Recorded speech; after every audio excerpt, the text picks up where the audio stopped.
L'indotto dovrebbe all'incirca per la città di Treviso e per la provincia di 70 milioni di euro. Una manifestazione così generalmente ci dicono gli esperti che la stanno organizzando che è 120 milioni, quindi 70 milioni se rimangono qui, quindi diretti e indiretti, cioè quelli che vengono spesi per l'acquisto di materiali e di prodotti, quelli per la ristorazione, alberghiero e quant'altro, insomma, e servizi connessi, credo sia positivo. Sicuramente noi abbiamo una città, una provincia da vendere dal punto di vista turistico che direi è unica per le sue specificità, abbiamo dei prodotti unici come il Prosecco, come la Casatella, solo per citarne qualcuno, lo Sport System, quindi abbiamo qualsiasi prodotto appetibile per chi frequenta la nostra provincia. Poi abbiamo questo gruppo di alpini con tutto il loro indotto, familiari, amici e altro, che sicuramente sapranno apprezzare l'offerta della nostra provincia, della nostra città. La Camera di Commercio c'è, sarà presente, come verrà coinvolta?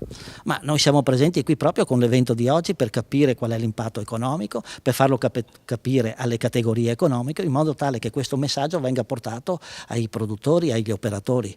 E questo è il ruolo della Camera di Commercio: coordinare lo sviluppo del territorio e aprire a tutte le opportunità che si affacciano alla nostra provincia. Le principali attività coinvolte sono i commercianti, gli artigiani, tutte le attività ricettive e di ristorazione, perché gli alpini vengono qui 3-4 giorni e rimangono in città e spendono una media prevista dai 3 ai 500 euro ogni alpino. Vietare i trabicoli per questa dunata, che cosa significa? Beh, trabicoli da sempre sono banditi dell'Associazione Nazionale Alpini. Alcuni anni fa erano quasi spariti.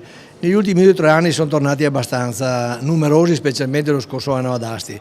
Però 2 morti ad Asti, un morto a Piacenza, due alpini feriti gravemente a Piacenza e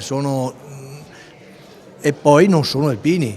Portano il cappello ma non sono alpini. Quelli di Piacenza, quello che guidava il trattore, la motozappa e quello che non erano alpini, perciò quello non è folklore, quello è un pericolo pubblico per tutti.